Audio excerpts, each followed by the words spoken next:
నమస్తే, welcome to reflection news. నేను శర్మ. బాన్సువాడ ఘటనపై నిష్పాక్షిక విచారణ జరిపించాలి మజ్లిస్ ఎమ్మెల్యేలు. అజరుద్దీన్ మైనార్టీ మినిస్టర్ కాబట్టి ఆయనను కలిసి చేసిరు. ఈ యుద్ధానికే, బాన్సువాడలో యుద్ధానికే కారకులు వాళ్ళు. చప్పుడేకి నీ పని ఏదో నువ్వు చూసుకోక భక్తిపాటలు ఎందుకు పెట్టుకున్నా అని అమ్మాయిని అనుడు, ఆమెను వీడియో తీయడం, భయపెట్టడం, దుర్భాషలు ఆడడం, ఈ ఘనకార్యం అంతా చేసింది మీ వాళ్ళే. మళ్ళీ ఇప్పుడు ఓ మెమరెండం అజరుద్దీన్ గారికి, అయ్యా నిష్పక్షపాతంగా తీయాలి, ఎవరైనా అరెస్టు చేస్తే వదిలిపెట్టాలి, వీళ్ళని వాళ్ళకి సకల మర్యాదలు చేయాలి, పూర్ణ కుంభాలతోటి స్వాగతం పలకాలి. ఇవా ఒకసారి బాన్సువాడ ఘటనపై నిష్పక్షపాతంగా విచారణ జరిపించి నిందితులపై కఠిన చర్యలు తీసుకోవాలని, నిర్దోషులను విడుదల చేయాలని మజ్లిస్ ఎమ్మెల్యేలు డిమాండ్ చేశారు. సోమవారం కామారెడ్డి జిల్లా బాన్సువాడలో ఇటీవల జరిగిన కమ్యూనల్ ఇన్సిడెంట్పై మజ్లిస్ ఎమ్మెల్యేల బృందం మైనార్టీ సంక్షేమ మంత్రి అజరుద్దీన్, అడిషనల్ డీజీ మహేష్ భగవత్తో సమావేశమై మెమరెండం సమర్పించారు. ఈ ఘటనలో నిర్దోషులైన మైనార్టీ యువకులను వెంటనే విడుదల చేయాలని, మరిన్ని అరెస్టులను ఆపాలని, దెబ్బతిన్న షాపు యజమానులకు తగిన పరిహారం చెల్లించాలని ఎమ్మెల్యేల బృందం కోరింది. ఆ ప్రాంతంలో సామరస్యం కాపాడేందుకు అవసరమైన చర్యలు తీసుకోవాలని మైనార్టీ వెల్ఫేర్ మంత్రి అజరుద్దీన్ కోరారు. సామరస్యమే మీకు అవసరం లేదా? ఎప్పటికీ ఏదో ఒక దగ్గర అల్చల్ చేయాలి, మీ ఉనికిని చాటుకోవాలి.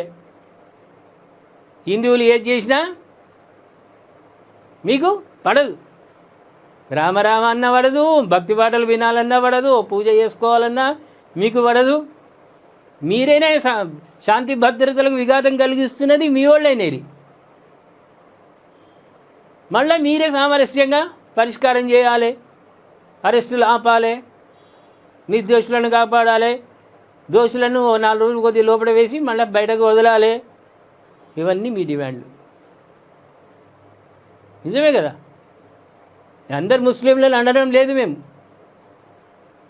తులసి వనంలో గంజాయి మొక్క, కొందరు అక్కడక్కడ ఉన్నారు రాక్షసులు. వాళ్ళు ఏది రకంగా దాని శాంతి భద్రతల విఘాతం కలగాలి, ఇష్యూ చేయాలి అనేది వాళ్ళు పక్క ప్లానింగ్ తోటే వెళ్తున్నారు. మరి ఎక్కడైతుంది? ఏడ సామరస్యం అవుతుంది? మమ్మల్ని ఎప్పటికీ హిందువులను గెలుపుతుంటే మేము ఎందుకు ఊరుకోవాలి? అందుకే ఇష్యూలు అవుతున్నాయి, వేరే ఇష్యూ ఏం లేదు. హిందువులు ఎవ్వరు కూడా కావాలని ఇష్యూ చేయరు.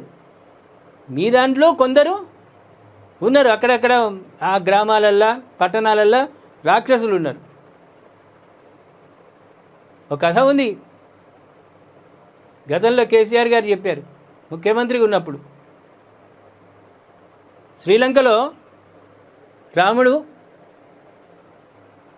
ఆంజనేయ స్వామి వీళ్లకు అటు కోతులు వానర సైన్యం, రావణాసురుడు యుద్ధం అయిపోయింది. ఇటు కోతులు చనిపోయినాయి.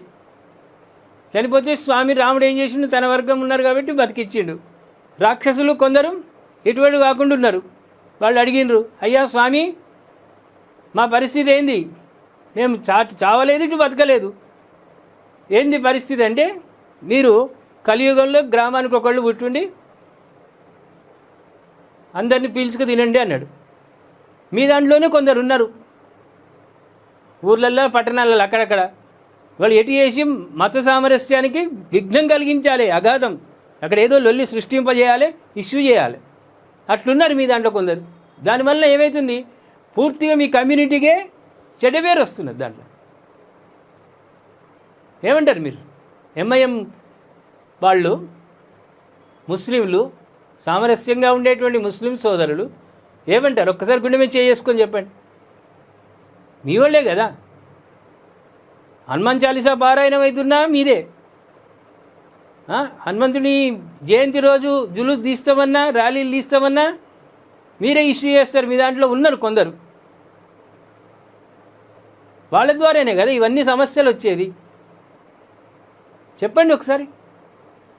మన సిద్ధాంతం ఇది కాదు, అన్ని మతాలను గౌరవించాలి, మన ఖురాన్ ఇట్లే చెప్తుంది, మన అల్లా ఇట్లే చెప్తున్నాడు అని అక్కడక్కడ ఉన్న గంజాయి వనాలకు చెప్పండి. గంజాయి మొక్కలు ఉన్నారు కదా, వాళ్ళని పిలుచుకొని చెప్పండి మీరు. ప్రేక్షకులారు ఏమంటారు? ఎంఐ మజ్లిస్ వాళ్ళు బృందం అజరుద్దీన్ కలిసి సామరస్యంగా పరిష్కారం చేయాలి, అరెస్టులు ఆపాలి, ఇవన్నీ డిమాండ్ చేస్తున్నారు కదా, సబబేనా అది? దోషులను కఠినంగా శిక్షించాలి. పోలీస్ శాఖ కూడా తీవ్రంగా దీనిపై దయచేసి మీరు కామెంట్ రూపంలో మాకు తెలియజేయండి. సబ్స్క్రైబ్ చేసుకోండి, షేర్ చేయండి.